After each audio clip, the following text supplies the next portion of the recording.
buenos días a todos y a todas. Estábamos esperando que se sumaran, darles tiempo bueno, es la mañana, así que hay que un poco de agenda, a veces se complican, y entonces estábamos dando unos minutos, pero ya vamos a arrancar. Así que, bueno, me presento para quienes se suman por primera vez. Mi nombre es Gabriela Barbeito y junto con María Laura Leguizamón, las dos somos socias fundadoras y directoras de FEMS, del Foro Ejecutivo de Mujeres en Seguros. El propósito y el compromiso que asumimos desde FEMS hace 4 años es acompañar a las organizaciones, a las empresas de seguros, a las compañías del sector a impulsar la igualdad de género. Y lo hacemos desde una perspectiva, ustedes lo habrán visto en todo nuestro accionar estos 4 años, desde 2019, lo hacemos desde una perspectiva de sostenibilidad en el marco de los Objetivos de Desarrollo Sostenible de la Agenda 2030 que planteó las Naciones Unidas. Y lo habrán escuchado, lo hemos dicho en infinidad de oportunidades. Y con este mismo foco abrimos el debate sobre la importancia de trabajar en la cadena de valor. Lo hicimos en 2021, en ese momento entendiendo, bueno, cómo es, que la cadena de valor del mercado de seguros son los productores asesores de seguros y las productoras asesoras de seguros. Bueno, hoy lo hacemos, retomamos esta misma línea con más énfasis.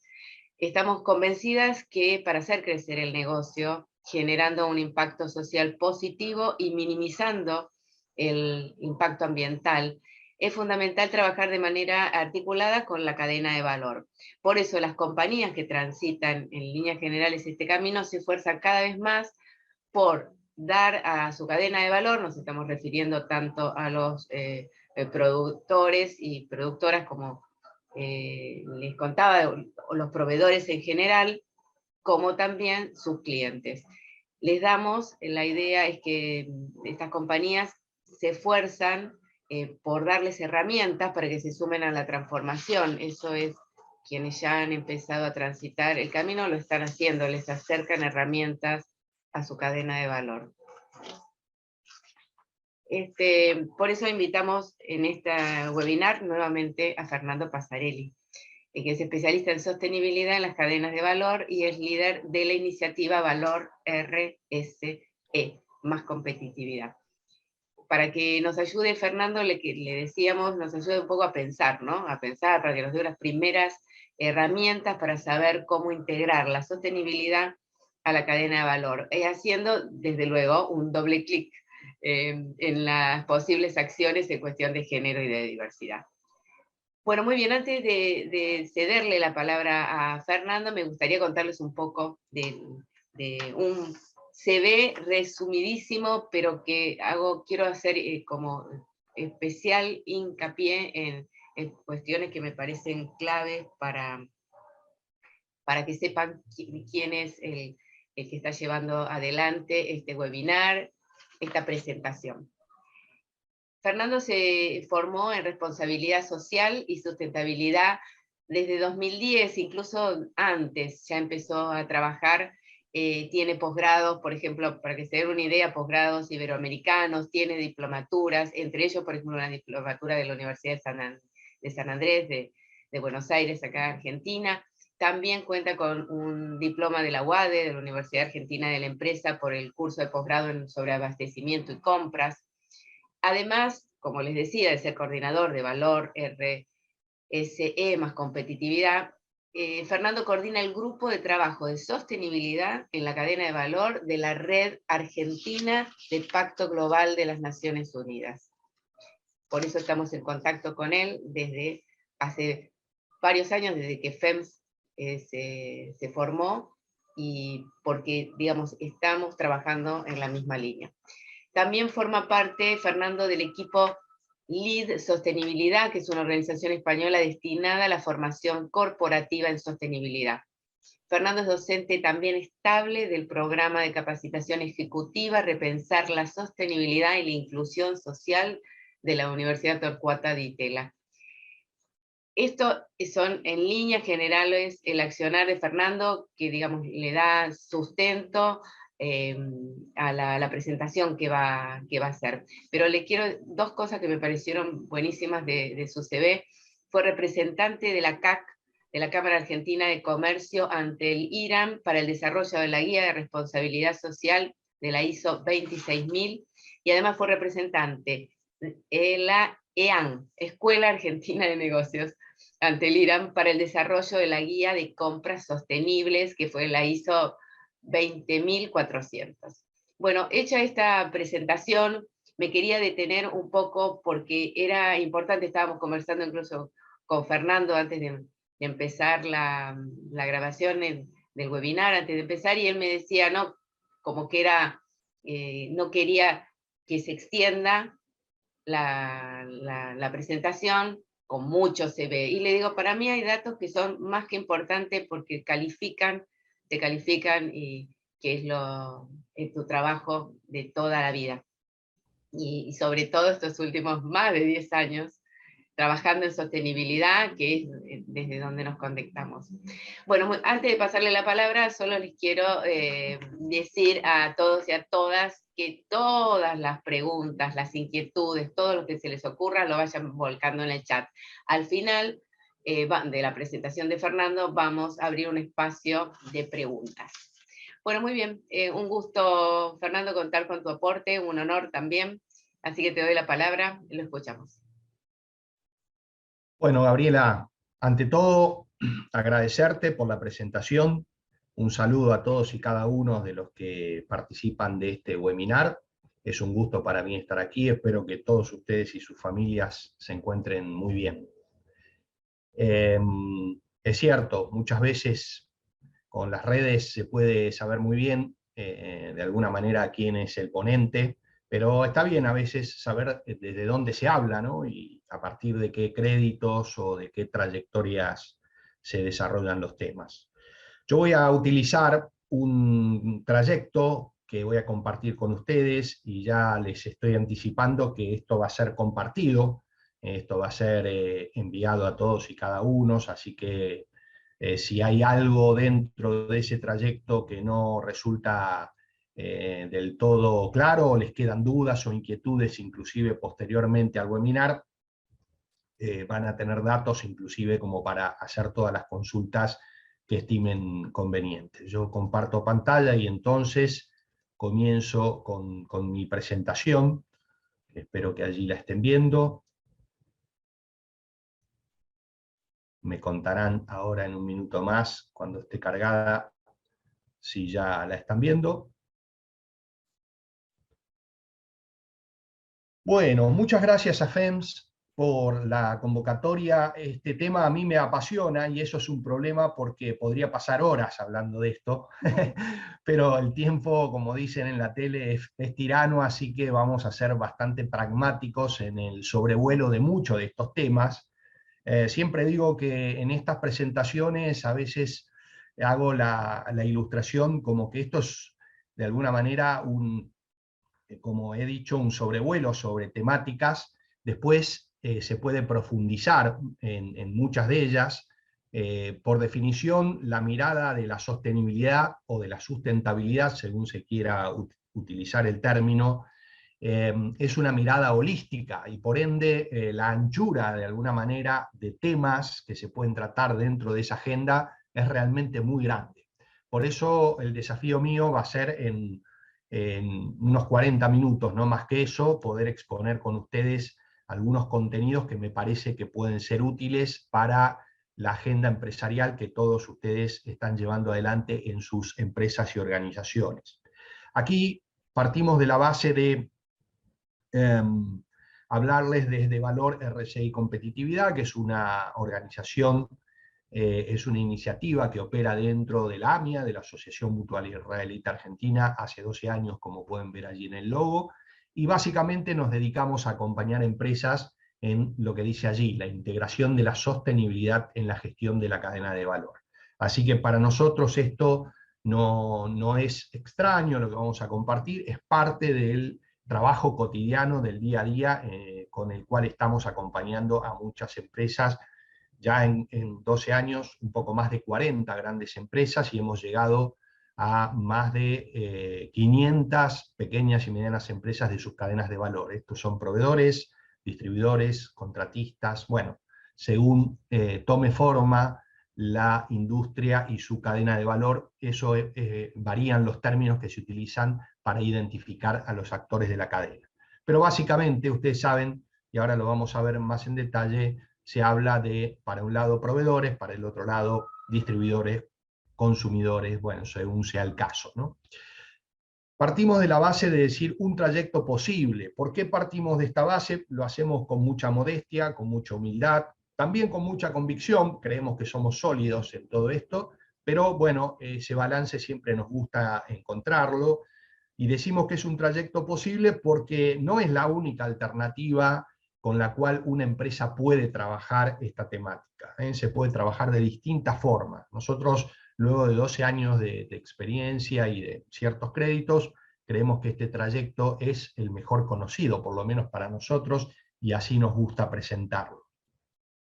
Ahora bien, para ir a un poco los detalles, digamos, de la implementación, nos gusta siempre hacer una breve introducción.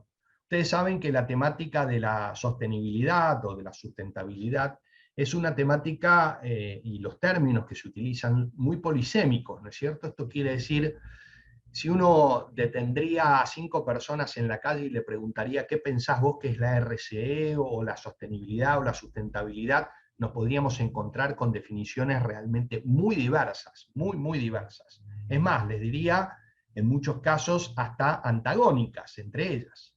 Entonces, para comenzar, en un primer concepto inicial, nos gusta definir, o por lo menos hacer aproximaciones, para no ser tan estrictos, de qué hablamos cuando hablamos de sostenibilidad. Nosotros utilizamos el término de sostenibilidad en un sentido pragmático. No somos académicos en nuestra actividad, somos más bien practitioners, digamos, tenemos este rol más de terreno, nos gusta ir a donde las cosas ocurren. Por supuesto que la base académica e intelectual siempre debe existir para apuntalar las prácticas, pero somos más actores practicantes, ¿no? Entonces solemos los términos utilizarlos en ese sentido también. Con lo cual, les pido la licencia de que me permitan usar sostenibilidad como si fuera un verdadero sinónimo con sustentabilidad, responsabilidad social, responsabilidad corporativa, y también ahora, más para este lado, términos como ESG o ASG, ¿sí? Que no son otra cosa sino que las siglas de, bueno, en el sentido latino, ASG sería ambiente, sociedad y gobernanza empresarial, ¿no? Que está muy de moda ahora ese modelo que de alguna manera tiene su fuerte influencia en los centros financieros, como digamos, la industria financiera está mirando la actividad de las empresas, cómo las está evaluando, y en función de eso dando apoyo, o muchas veces no dándolo, quitándole ese apoyo a empresas que no estén bien evaluadas conforme al triple enfoque de lo ambiental, social o gobernanza. Yo lo voy a usar como un sinónimo a los fines de que se pueda avanzar en el desarrollo de las temáticas, pero hago una aclaración: cuando hablamos de sostenibilidad, siempre tenemos que pensar en el triple enfoque, que es esto, es que la toma de decisión es un modelo de negocios integral en donde la toma de decisión siempre está trabajando sobre el balance entre 3 grandes dimensiones: la dimensión social, la dimensión ambiental y la dimensión económica. O sea que, en síntesis, cuando una empresa toma una decisión bajo este modelo, bajo este enfoque filosófico de la sostenibilidad, va a estar siempre pensando, cuando tome esa decisión económica, qué impactos sociales y ambientales esa decisión implica. Y en función de eso va a modelar su gestión. El modelo de gestión va a tener que ver con permanentemente recurrir a este balance que debe haber en los impactos cuando se toman decisiones económicas, sociales o ambientales. ¿Cómo afecta a los otros mundos? Ya vamos a ver más en detalle a qué nos referimos con esto en forma práctica o pragmática. Así que vamos a decir que la sostenibilidad es un enfoque de negocios integral, dentro del cual entra, a nuestra manera de ver, todo lo que se pueda decir acerca de negocios. Así que seguridad e higiene forma parte de sostenibilidad, empresas familiares forma parte de sostenibilidad, la modalidad de abastecimiento forma parte de sostenibilidad, y así con cada categoría. Bajo la mirada de sostenibilidad, todo lo que pueda formar parte de una agenda empresarial estaría bajo ese paraguas. ¿Por qué es así? Porque más que una actividad, la sostenibilidad, más que una actividad, es una forma de hacer negocios. Este es el gran concepto que tenemos que entender. Un segundo punto sobre sostenibilidad, para entender de qué hablamos, es el impacto que esto genera a ciertos públicos determinados. Hace un tiempo atrás, mucho de la academia nos decía, y nos sigue diciendo en muchos foros, que verdaderamente los dos públicos principales en toda actividad empresarial son los propietarios o accionistas, por un lado, que obviamente tienen un rol fundamental, y en segundo término, el cliente, ¿no? Se decía que el cliente es el rey. Bueno, esto se sigue diciendo, y obviamente sin clientes no hay negocios, esto es así, tenemos que vender un producto o ofrecer un servicio, entonces son importantísimos los clientes. Pero la sostenibilidad viene a poner en juego esto y dice, ojo, que hay otros públicos que no son necesariamente los inversionistas o los accionistas, ni tampoco son los clientes, que pueden tener un rol tan o más importante muchas veces que estos dos roles que acabamos de mencionar. Y entonces aparece el concepto de lo que se llama parte interesada o grupos de interés. Dentro de la sostenibilidad, los grupos de interés. Entonces pensamos en doble dimensión la necesidad de tener balance entre los impactos económicos, sociales y ambientales, y por otro lado, cómo esto afecta a ciertos públicos que están o que son claves dentro de mi negocio. Y ahí empezamos a entender la lógica que tiene ir hacia la cadena de valor. ¿Por qué vamos hacia la cadena de valor? Y ahí vamos con la segunda consideración. ¿De qué hablamos cuando hablamos de cadena de valor? Bueno, el concepto de cadena de valor académicamente lo acuñó Porter y Kramer hace muchos años atrás en la academia. Ustedes recordarán que lo que básicamente ellos proponían, es decir, la empresa no puede ser mirada como un todo, necesitamos hacer disecciones dentro de la empresa para entender cómo funciona internamente y cómo ciertos sectores de las empresas agregan valor o destruyen valor. Y entonces, a partir de eso, hacer los ajustes, las mejoras que sean necesarios para que esos, digamos, sectores, si agregan valor, reforzar esa actividad, y si destruyen valor, bueno, corregir esos desvíos, básicamente. Nosotros acá vamos a usar el término de cadena de valor en un sentido, como yo les decía, mucho más pragmático, más sencillo. Vamos a hablar aguas arriba de proveedores, contratistas, y aguas abajo, distribuidores, podrían ser también consumidores, clientes, los podemos llamar también. Por ejemplo, en el sector automotriz, parte de la cadena de valor aguas abajo son las concesionarias. Por eso yo les decía, en cada industria los actores toman nombres distintos, no necesariamente son lo mismo. Así que es importante entender esto, que para esta presentación que yo voy a desarrollar a continuación, cuando hablamos de cadena de valor, hablamos de estos actores que son claves. ¿Por qué son claves? Porque en la mirada de la sostenibilidad no podemos solo pensar en la competitividad puertas adentro. Tenemos que pensar también que es fundamental la competitividad extendida en la cadena de valor. ¿Esto qué quiere decir? Que si mis proveedores son competitivos, yo voy a tener una ventaja competitiva frente a mis competidores si sus proveedores no lo son tanto, ¿sí? O sea que mi competitividad no es solo lo que yo hago puertas adentro y cómo lo desarrollo. También tienen que ver los aliados con los cuales yo me reúno. Nosotros tenemos una frase que dice, dime con quién andas y te diré quién eres, ¿no? Bastante simple de entender. Dime quiénes son tus proveedores y te diré cuán competitivo serás, o sea, ¿no?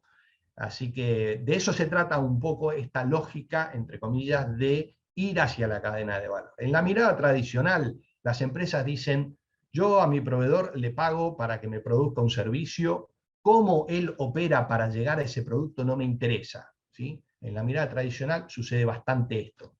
En la mirada de la sostenibilidad esto cambia y uno empieza a decir, no solo me interesa que me entregue un producto en tiempo y forma, también me empieza a interesar cada vez más cómo hace lo que hace, qué filosofía está detrás del modelo que ese proveedor tiene.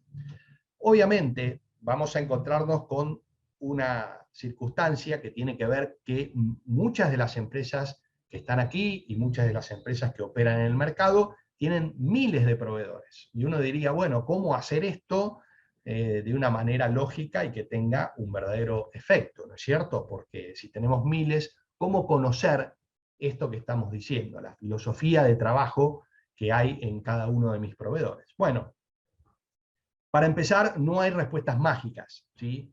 Esto es mucho trabajo, no es una cuestión de corto plazo, pero el largo plazo en algún momento debe comenzar, ¿sí? Entonces, es una mirada progresiva, que hay que irla construyendo, que hay que irla edificando, y de esto se trata un poco el trayecto que venimos a proponer. Allí ustedes podrán ver el modelo de abordaje completo que nosotros usamos. No los quiero abrumar, vamos a estar un ratito más, no se preocupen, no vamos a pasar todo el día buceando en esto, pero sí me interesa hacer un trayecto, que es un poco la propuesta de la mañana de hoy, de cómo esto podría trabajarse. Y allí ustedes podrán ver varias indicaciones que vamos a desarrollar brevemente. Bueno, lo primero que vamos a decir es, importante, trabajar con indicadores de progreso, muy importante. En el mundo de la economía es más sencillo esto, hay métricas, KPIs, todo lo que ustedes ya conocerán, indicadores destinados a justamente medir los progresos. Cuando vamos al mundo del ambiente, hay bastante de esto, mucho de lo que pasa en el mundo ambiental se puede medir. Cuando vamos al mundo social, aquí aparecen verdaderos desafíos. Cómo medir progreso en el campo social y atar ese progreso o tangibilizar ese progreso en relación con el negocio. Este es un verdadero desafío que hay que ir trabajando. Pero lo importante es ir desarrollando un modelo de integración de la sostenibilidad en la cadena de valor que tenga en cuenta indicadores de progreso. O sea, evitar, digamos, idealizaciones, evitar el mundo de las aspiraciones, ¿no? Que a veces se ve mucho en los reportes de sostenibilidad, que se dan declaraciones aspiracionales, pero que no aparecen indicadores que puedan dar certidumbre, que puedan dar objetividad a aquellos que leen estos reportes. Así que es muy importante el mundo de los indicadores de progreso. Bueno, trabajar sobre metodologías acreditadas. Parte de la lectura del currículum que Gabriela hizo tiene que ver con modelos, con herramientas, con guías, con manuales.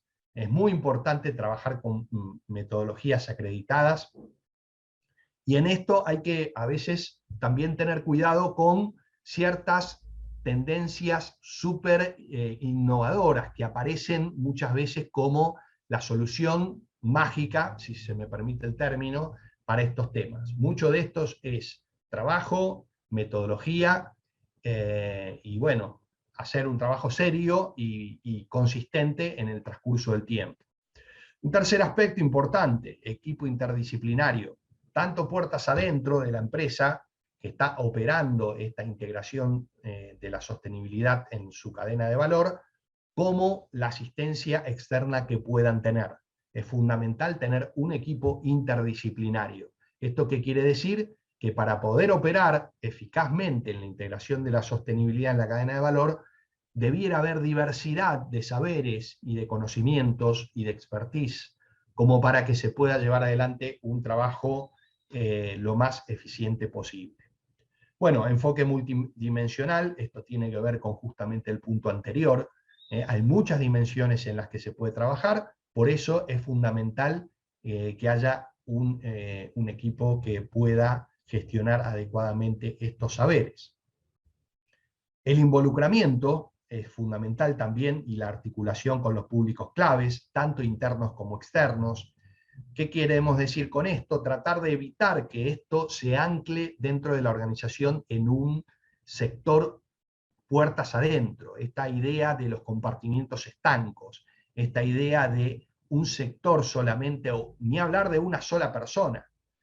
Puede ser que haya una persona o un sector que movilice o motorice todo esto, pero es absolutamente fundamental que tenga un nivel de diálogo muy fluido con muchas otras áreas de la compañía o de la empresa.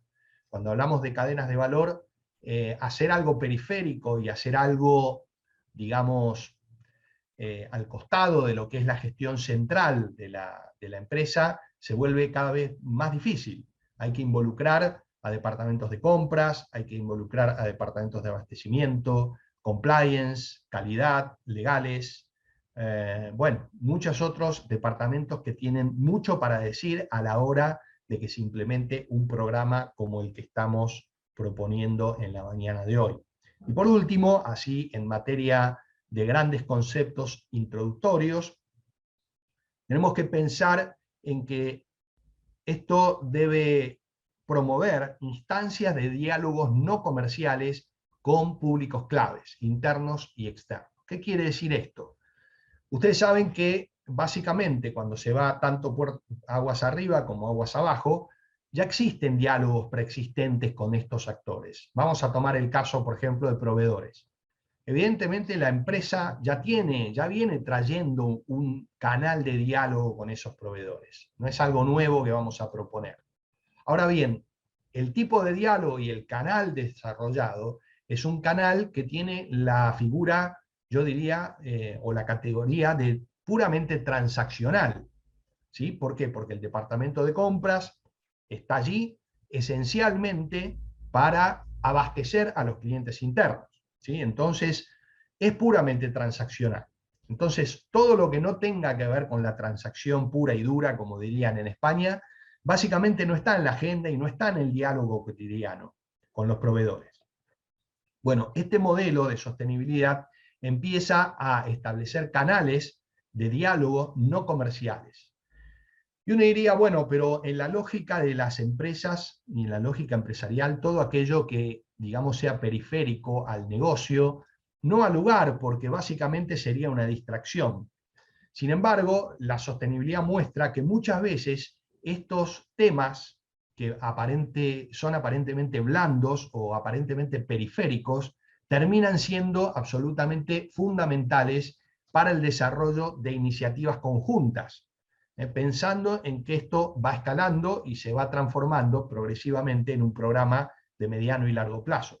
Así que empezar a tener diálogos que no tengan necesariamente que ver con, digamos, estas negociaciones de suma cero, en donde prácticamente se establecen negociaciones como si fueran una pulseada, en donde todo lo que uno gana, lo gana a partir de lo que el otro pierde.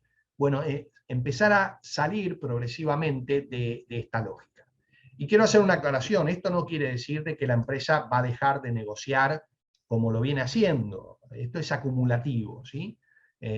O sea, esto quiere decir la empresa va a tener que seguir negociando como lo venía haciendo, los costos son absolutamente fundamentales, los ahorros también, desde ya que sin eso el negocio se vería muy resentido. Pero muchas veces paralelamente se pueden dar estas instancias en donde dentro de la agenda aparezcan temas no tradicionales y los compradores empiecen a entender la lógica holística que tiene la sostenibilidad. Lo voy a decir con un caso como para que se entienda. Si yo, de alguna manera, tengo un sistema de penalizaciones en mis procesos, cuando un proveedor incumple, vamos a ver un incumplimiento menor, vamos a decir, y soy mecha corta en mi proceso, esto quiere decir un error y casi queda sentenciado el proveedor, segundo error, lo desecho. Bueno, sería interesante que la empresa, al menos que va a tomar esta decisión de desechar a un proveedor debido a errores o a penalizaciones, no estoy hablando de cosas necesariamente graves, estoy hablando de incumplimientos cotidianos, ¿no? Sería bueno que la empresa pueda también evaluar la magnitud del impacto de desechar a un proveedor de un día para otro. Obviamente uno podrá decir, bueno, el proveedor lo tenía que haber pensado antes de cometer ese incumplimiento. Está claro que es así, pero empezamos a pensar la cosa también desde otras perspectivas. A ver, ese proveedor es una pequeña y mediana empresa que tal vez tiene 60, 70 colaboradores, son 60 o 70 familias, ¿tiene varios clientes o me provee solamente a mí? Si yo cancelo el contrato por incumplimiento, por más que jurídicamente me corresponda, ¿qué impacto eso tendría en el tema social, desde el punto de vista del empleo, desde el punto de vista del ingreso? Y a ver, está claro que es un juego de equilibrios. El comprador o la empresa contratante o compradora no puede hacerse cargo de todos los problemas que tengan los proveedores, pero sí empezar a tener diálogos desde otras perspectivas, empezar a medir el impacto de las decisiones en otros campos que en la mirada tradicional no estarían dentro del radar. Esta es un poco la lógica con la cual nos manejamos y hacia dónde progresivamente vamos hacia estos campos. Así que hasta aquí, bueno, no sé si hay dudas o inquietudes, tengo entendido que esto está previsto para la parte final, pero me gustaría que si alguno de ustedes quiere preguntar algo o decir algo, bueno, lo puedan hacer con tranquilidad.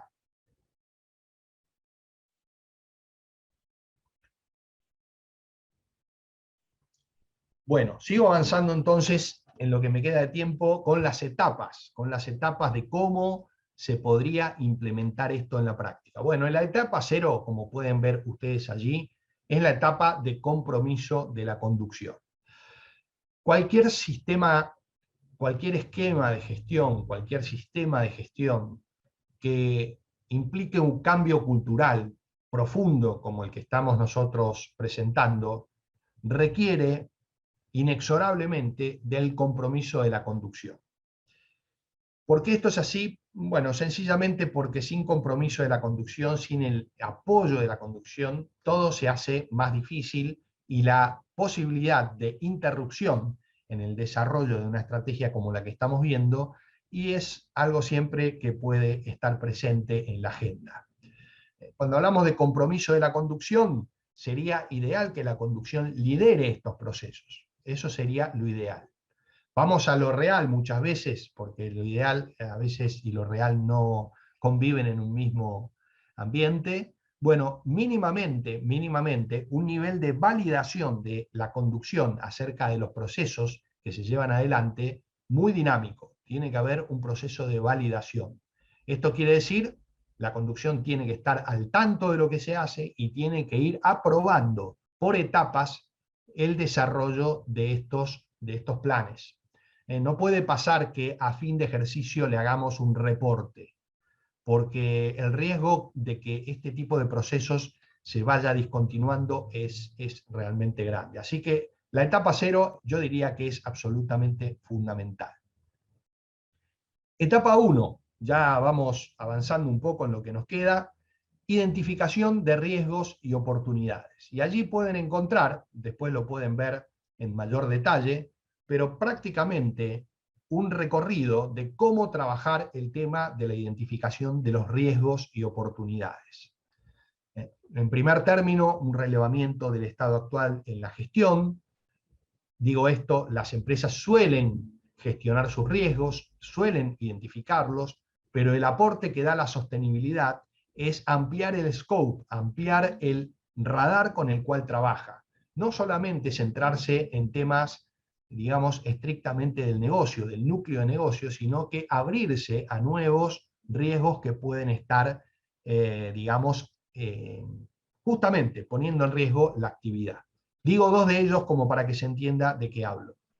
Toda la temática de los derechos humanos dentro de la actividad empresarial es una temática muy creciente en todos los países, yo diría, del mundo. Las Naciones Unidas tienen principios rectores, hay una actividad muy fuerte de trabajo en esa temática. ¿Cómo se materializa esto? Vamos a dar un caso concreto. Hace 20 años atrás, cuando el dueño de una pyme tenía un problema con un adicto que trabajaba dentro de su empresa, hacía un legajo, establecía un antecedente y después de varios apercibimientos daba de baja de ese colaborador. Yo no sé si ustedes habrán intentado hacer eso el día de hoy. No se los recomiendo, ¿no? Sería un riesgo verdaderamente muy grande. Ahora, la pregunta es, ¿los líderes de las pequeñas y medianas empresas de los proveedores están preparados para lidiar con el tema de las adicciones? ¿Saben cómo manejarse en un ambiente en donde potencialmente puede haber personas del equipo, de los colaboradores que están en esta categoría? Es una gran pregunta y generalmente la respuesta es que hay serias dificultades. Ahora, no nos confundamos en pensar de que esta es una cuestión puramente práctica y que tiene que ver necesariamente con la intimidad de las personas. ¿Cómo toca esto la productividad? ¿Sí? El hecho de tener personas que tienen adicciones. ¿Cómo toca la productividad en el proveedor? Si esa productividad se ve afectada, ¿me va a afectar a mí como empresa contratista y compradora a la hora de abastecerme? ¿Se va a interrumpir el abastecimiento? ¿El abastecimiento va a traer fallas o va a traer calidades inferiores, productos de este fenómeno que estamos diciendo? Bueno, no quiero enfatizar demasiado en adicciones para no sobrecargar las tintas, pero digo, como para traer un ejemplo claro de una temática que hace no muchos años atrás no estaba en la agenda empresarial y hoy empieza a ser un tema absolutamente fundamental. Y eso está enmarcado en los principios rectores de derechos humanos y empresas, de cómo se puede trabajar esta temática. Otro gran tema, por ejemplo, de impactos y riesgos, la temática de la descarbonización de las cadenas.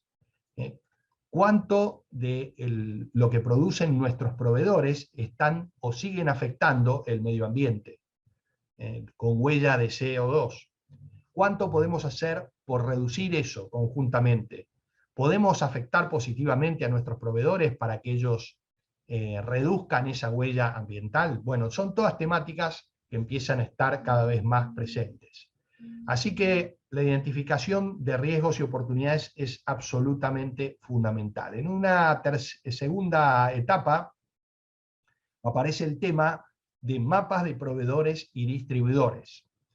Y bueno, allí también tienen un recorrido que no vamos a leer para no cansarlos, no tengo tampoco tanto tiempo, así que vamos a ser más pragmáticos en el desarrollo de estos temas, pero en esencia, si yo tengo 1000, 2000 proveedores, necesito hacer una segmentación, necesito identificar al menos a 2 categorías de proveedores bajo la mirada sostenible. Número 1, proveedores estratégicos, o sea, proveedores que son absolutamente claves para mi negocio. Y número 2, proveedores críticos. ¿De qué hablo cuando hablo de proveedores críticos? Hablo de proveedores que, no siendo estratégicos o no necesariamente estratégicos, puedan tener un nivel de riesgo muy grande. ¿Sí?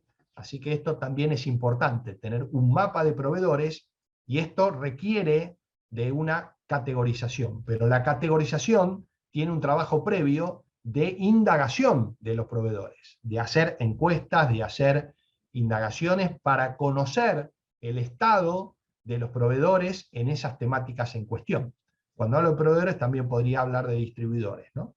Así que la cuestión del mapa de proveedores o distribuidores es absolutamente crítico para todo lo que sigue. Seguimos, etapa 3, diseño de la estrategia. Bueno, una vez conociendo o teniendo este mapa, aparece claramente el diseño de la estrategia, fundamental. Tener una estrategia definida de por dónde ir, qué cosas priorizar, qué temas abordar, de lo ancho de la agenda, quedarme con una parte, que sea la parte crítica, la parte estratégica, ¿no? Y trabajar sobre esas temáticas.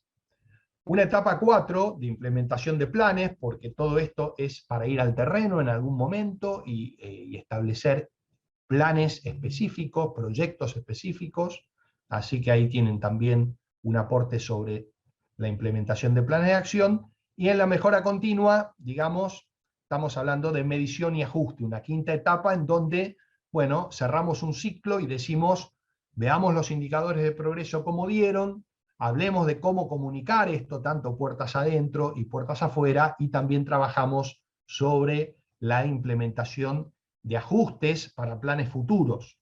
Trabajamos con ciclos que pueden ser anuales, bueno, a cierre de cada año hacemos un análisis y revisamos cómo está funcionando el modelo, y si hay que mejorarlo, lo mejoramos. Y para cerrar, en los 10 minutitos que me van quedando, yo quisiera compartir con todos ustedes 7 errores comunes o habituales en la implementación de la sostenibilidad en la cadena de valor, y 7 aportes que nosotros modestamente presentamos a la audiencia en la mañana de hoy. Por supuesto que son 7, podrían haber muchos más, fruto del trabajo y del expertise que tenemos en estos temas, pero nos parece que estos son tal vez los más significativos. Primer error habitual, falta de apoyo de la conducción. Un poco lo marcamos. Muchas veces estas temáticas entran a la organización por puertas laterales. ¿Qué queremos decir esto? Esto viene de la mano de algún líder de sostenibilidad, alguna persona de la empresa que fue a algún evento y escuchó algo interesante sobre la temática, y bueno, y tal vez ese actor es un mando medio dentro de la organización. Bueno, no hay nada de malo con esto que estamos diciendo, pero habría que validar esto de manera muy contundente con la conducción de la organización para que la implementación en el transcurso del tiempo sea sostenida, y justamente el modelo de la sostenibilidad tenga justamente esto, sostenibilidad en el tiempo. Así que se vuelve muy difícil trabajar con equipos en donde la conducción no está apoyando el proceso. Así que este es un primer warning que quiero dejarles. Un segundo, asumir que mi poder de compra o contratación va a simplificar todo. Esta idea de decir, yo soy una gran corporación, un gran comprador, mis proveedores en general están dispersos, son muchos, pero son chiquitos, y entonces yo puedo tener un poder de influencia tal que me permite casi hacerlos a imagen y semejanza mío.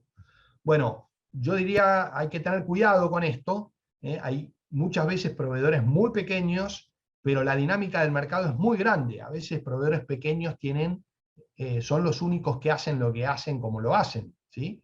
Entonces hay que tener mucho cuidado, porque no siempre el poder de la compra o de la contratación es un poder que va a llevarse todo puesto, por así decir. Hay que trabajar muchas veces con mucha modestia, construyendo confianza en el correr del tiempo, y más que por presión, hay que trabajar por seducción, hay que trabajar mucho desarrollando diálogos para que los proveedores vayan entendiendo y vayan también autopercibiéndose, que ahora se usa mucho ese término, que vayan autopercibiéndose como verdaderos aliados de nuestra compañía, y que el modelo de negocios integral a ellos los incluye, por más que ellos sean empresas que no necesariamente forman parte del paquete Hola, soy accionario Zulema, a ver si me podés llamar. Bueno, de la gracias. compañía.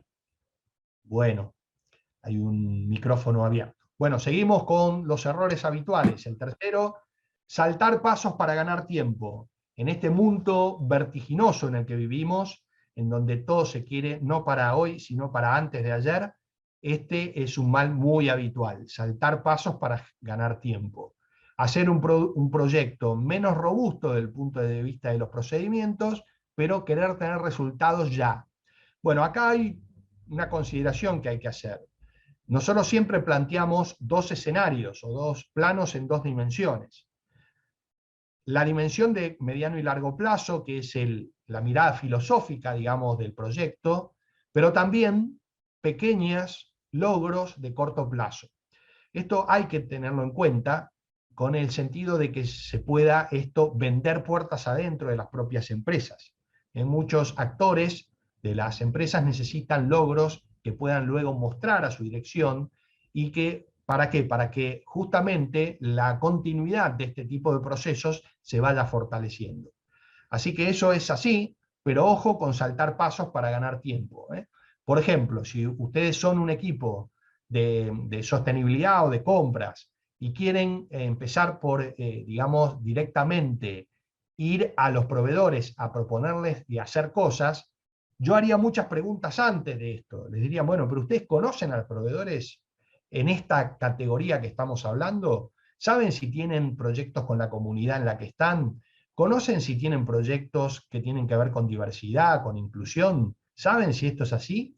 o no lo saben. Porque si ustedes le van a proponer proyectos en esta temática, fundamentalmente es importante hacer un mapa de todo esto y tener conocimiento del estado de situación, lo que se conoce como la línea de base, para después poder pasar a un diseño de una estrategia que tenga consistencia y que tenga eficacia. Cuarto error habitual, debilidad en conocer a proveedores y distribuidores, lo que recién decíamos. Fundamental el conocimiento, pero no simplemente desde el punto de vista de producto, servicio, plazo de entrega, calidad, estado financiero, que generalmente eso las empresas los conocen. Hay que ir a otras temáticas, a otras dimensiones que están fuera muchas veces de estas dimensiones que acabamos de mencionar.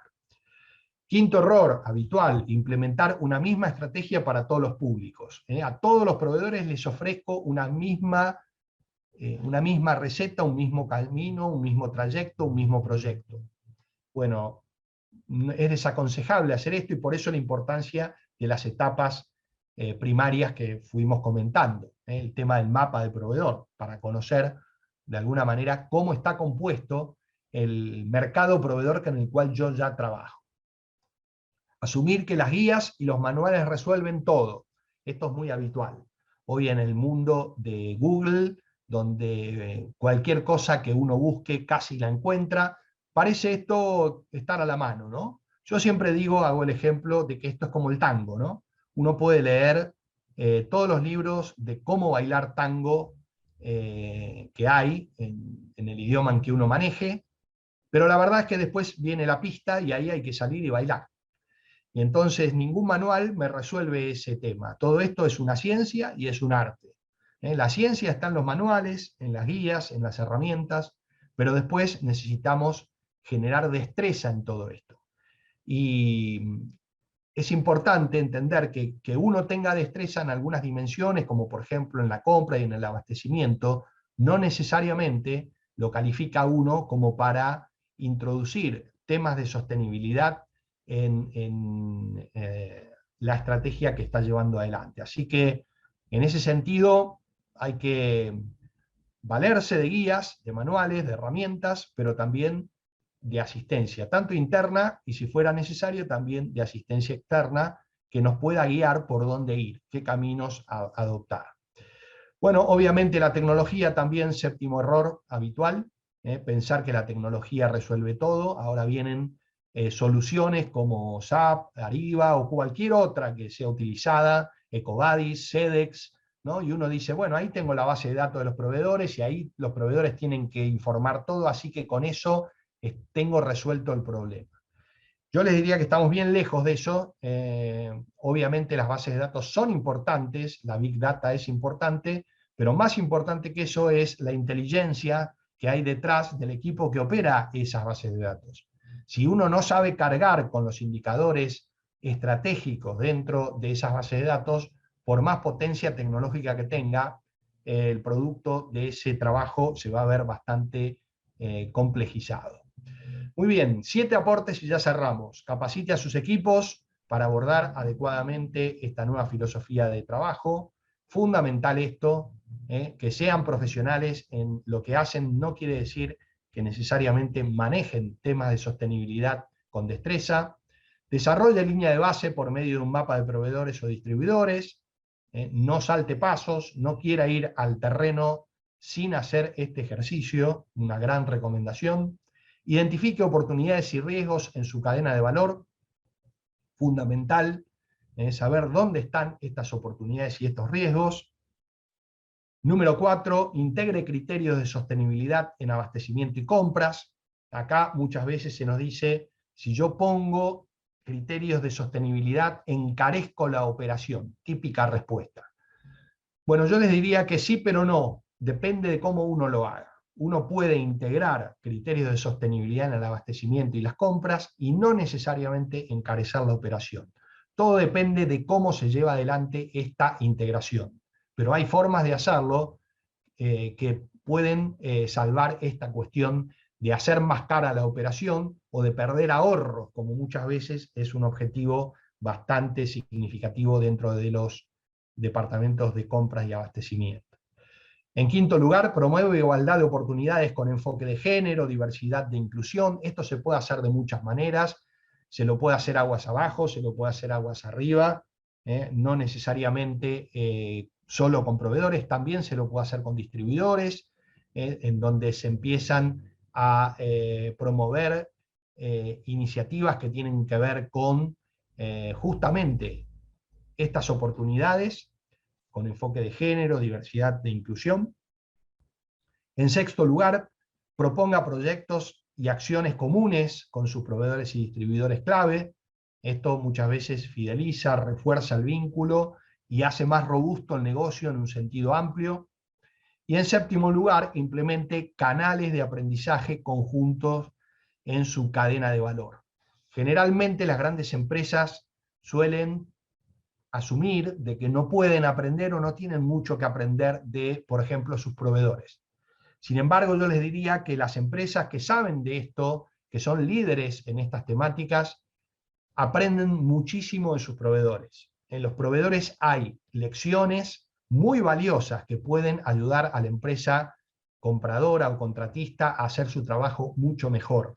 El proveedor es el que está en el terreno y puede darnos señales tanto de oportunidades como de riesgos de una manera mucho más sensitiva de lo que una gran corporación puede percibir. Así que es fundamental no solo influir a los proveedores para que trabajen mejor y hagan mejor sus trabajos y hacer cosas conjuntas, sino también poder aprender de estos proveedores o también de estos distribuidores que están aguas abajo en nuestra cadena de valor.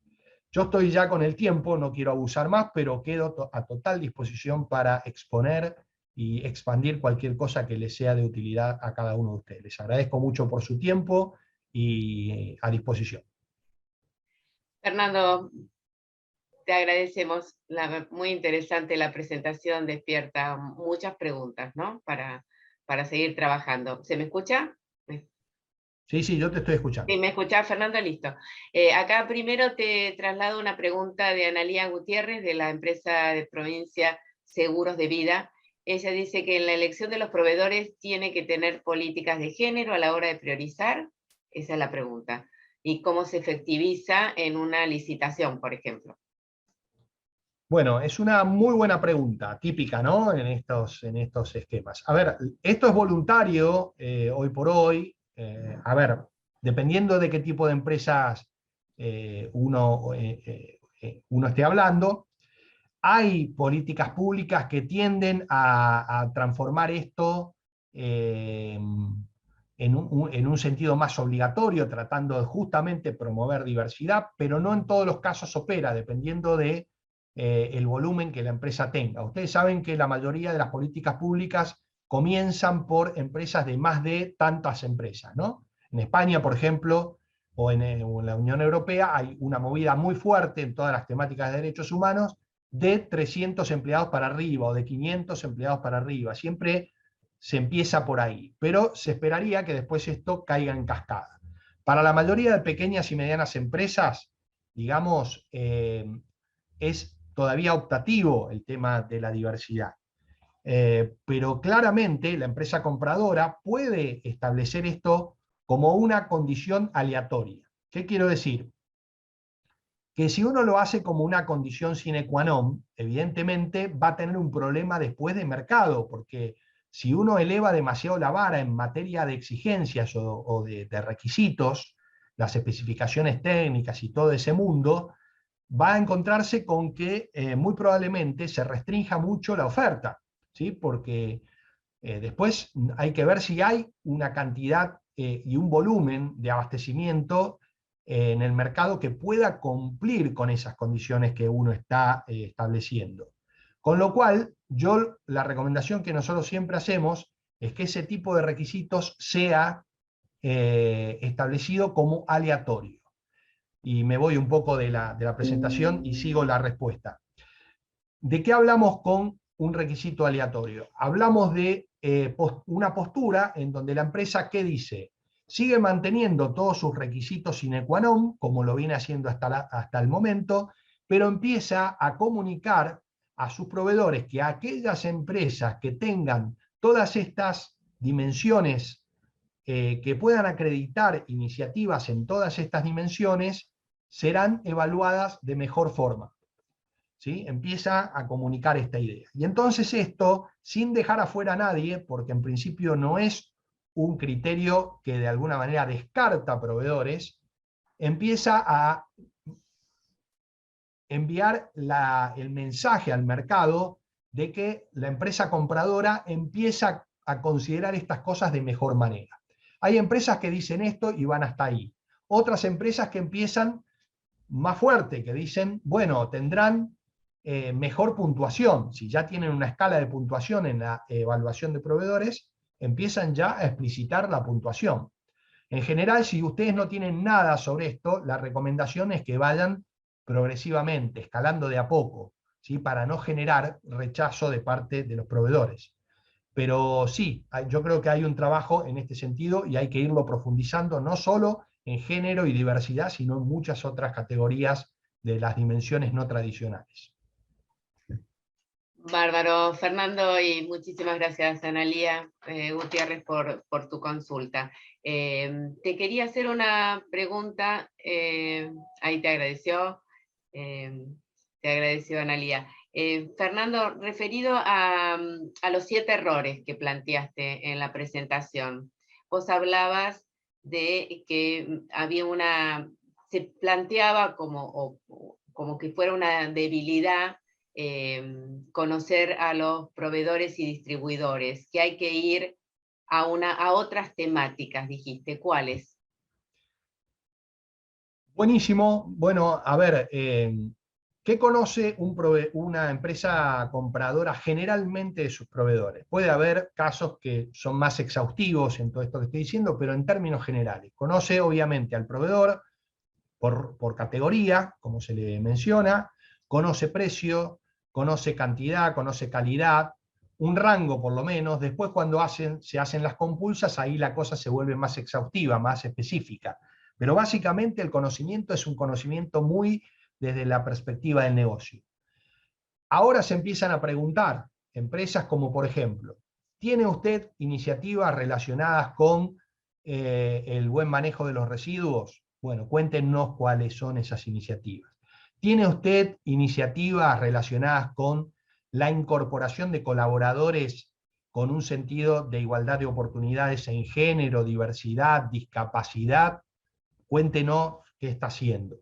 ¿Tiene usted iniciativas con la comunidad en la cual usted se encuentra? ¿Usted tiene diálogo con la comunidad en la que está? ¿Está haciendo cosas con algunas organizaciones de la sociedad civil en la comunidad en la que está? Bueno, todo eso es una riqueza de datos, por dar solo 3 casos, con los cuales la empresa arma, la empresa compradora, un verdadero mapa y empieza a identificar esto que estábamos diciendo, riesgos y oportunidades, ¿no? Obviamente que esta es una primera aproximación, después hay que ir profundizando la indagación para conocer más acerca de ellos. Y todo esto, Fernando, hablabas de las guías, los manuales, ¿no? Que más allá de eso, vos mencionaste que había otras herramientas que también le podían hacer de asistencia para el trabajo, Sí. digamos, no solo quedarse en las guías, sino que no se podía solo, digamos, que este camino para armar un plan de trabajo había que hacerlo con asistencia, que podía ser interna y externa. Contame, amplíame eso.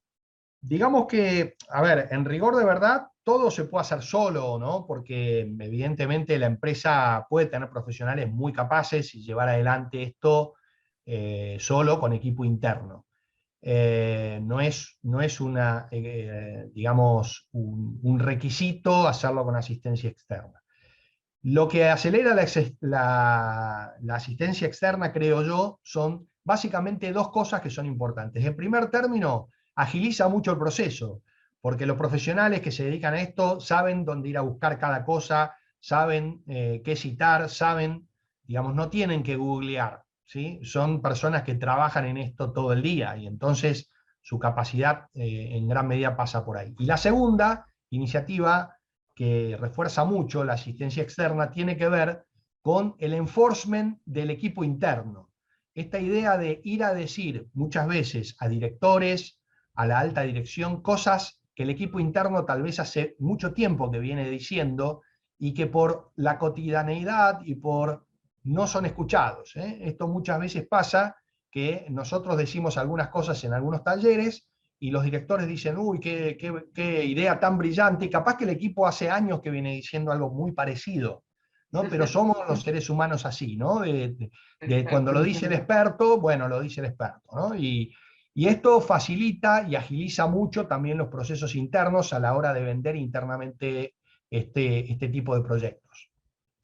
Fantástico, Fernando. Bueno, a todos y a todas que están escuchando, cualquier duda, ¿no? Yo les sigo preguntando a Fernando, pero está abierto, y incluso el micrófono, si alguno quiere hacerle alguna consulta con audio. Bueno, otra consulta que te quería hacer, que me pareció repiola esto, ¿no? Porque que siempre con esto de saltar pasos, si son equipos de compras o con los que trabajan habitualmente, no avanzar diciéndole, nosotros ahora vamos a hacer esto, estamos en línea con sostenibilidad, proponerles cosas y qué sé yo, sino preguntarles primero. Eso es un error muy común, ¿no? Definitivamente, la aproximación, diría yo, de toda la sostenibilidad es una aproximación suave, que tiene que ver con diálogos, que tiene que ver con seducción, que tiene, en el buen sentido, ¿no? Lo digo, seducción en el sentido de tratar de sensibilizar, tratar de convencer, más que de tratar de imponer. Obviamente que la imposición siempre va a ser una herramienta cuando una empresa intente avanzar en sus iniciativas. Pero en general el diálogo es un diálogo mucho más contenedor, diría yo, inclusivo, justamente. Toda la filosofía de la sostenibilidad tiene que ver con esto, con calidad de diálogo, con calidad de construcción de confianza. Por eso, más que corto plazo, tenemos que hablar de mediano y largo en el sentido de construir confianza, empezar a tener relaciones con ciertos proveedores, por ejemplo, para que ellos entiendan que en la medida en que ellos mejoren, toda la robustez, digamos, del modelo se va a ver favorecido y vamos a hacer un camino de largo plazo juntos, en la medida en que esos proveedores quieran sumarse a esa filosofía. En la medida en que esto no se dé, se complica. Ahora bien, te digo algo también, Gabriela. Hay que estar preparado puertas adentro de las empresas para ir a hablarle a los proveedores y exigirles nuevas cosas, porque muchas veces las devoluciones de los proveedores tienen que ver con cosas que la empresa contratante hace que debieran mejorarse. Por ejemplo, el famoso plazo de pago. El tema del plazo de pago es un tema crítico. Si yo a mis proveedores les pago, como yo digo en broma, ¿no? Pero bueno, es una broma bastante gráfica, a 60, 90 y el resto a juicio, bueno, va a ser muy difícil después ir a plantearles un terreno de sostenibilidad, ¿no? Totalmente, es un tema. Es un tema. Para el mercado de seguros te lo están escuchando todos, porque nosotros apuntamos claramente al sector asegurador. Es todo nuevo. Estamos todos acá y sé que ahora las casi 40 personas, las más de 120 que se inscribieron, quieren saber cómo vamos avanzando. Esto es como lo que dijiste, de a poquito. Y una cosa que mencionaste al comienzo de tu presentación, que era los indicadores de progreso en el campo social. ¿Cómo medirlos? ¿Qué experiencia tenés a nivel Europa, por ejemplo, que tiene un desarrollo, han empezado antes y más Sí. importante?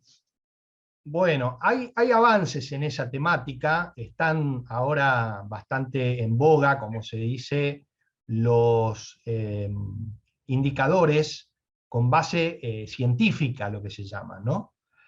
Yo creo que hay avances, todavía eso está en progreso,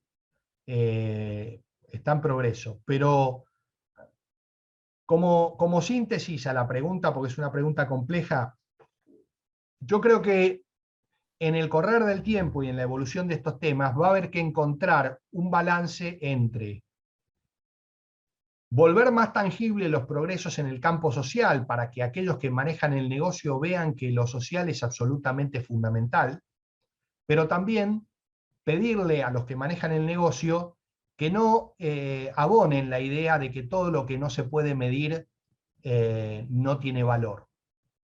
Estoy diciendo algo muy disruptivo, porque hay una tendencia en el mercado que dice que todo lo que no se puede medir no tiene valor. Yo diría que no, no es, la vida real no es así. Voy a dar un ejemplo muy sencillo. La mayoría de los economistas se equivocan en los pronósticos muy anclados en desconocer o ignorar de que la economía es una ciencia social, no es una ciencia exacta. La economía se vale de una ciencia exacta, pero es una ciencia social. Y muchas veces la gente deja de consumir porque está enojada, porque está de mal humor. Y que alguien me diga quién mide todo eso para hacer pronósticos. Entonces, no necesariamente todo lo que no se pueda medir por ser abstracto deja de tener valor. Entonces, ahí está el desafío también de que los líderes empresariales y los líderes de negocios empiecen a encontrar fórmulas para ponderar estas cuestiones que son subjetivas. Yo sé que es un gran desafío porque el mundo empresarial quiere manejarse midiendo absolutamente todo, pero de esto se trata un poco el desafío en lo social. Y bueno, hay avances en esto, pero todavía nos falta. Falta, pero bueno, por lo menos ya hemos tirado, tu presentación fue muy interesante, por lo menos para abrir preguntas y ver cómo empezar a accionar en lo que es la cadena de valor de proveedores que trabajan con la industria. Bueno, Fernando Passarelli, la verdad, muchísimas gracias. Los quiero saludar a todos y a todas y agradecerles que hayan participado del webinar. Y les vamos, acá me están remarcando, estoy leyendo en WhatsApp, de FEMS, vamos a brindar opciones para que puedan profundizar en el tema, así que queden atentas a todas nuestras comunicaciones, que esto es el puntapié inicial, este diálogo continúa, y les vamos a seguir contando. Así que muchas gracias, Fernando, muchísimas gracias a todos y a todas los que han estado en este webinar. Un abrazo. Seguimos. Y espero que haya sido de utilidad lo que hemos podido compartir, y desde ya que cualquier cosa adicional quedo a total disposición. Un abrazo y gracias por la invitación.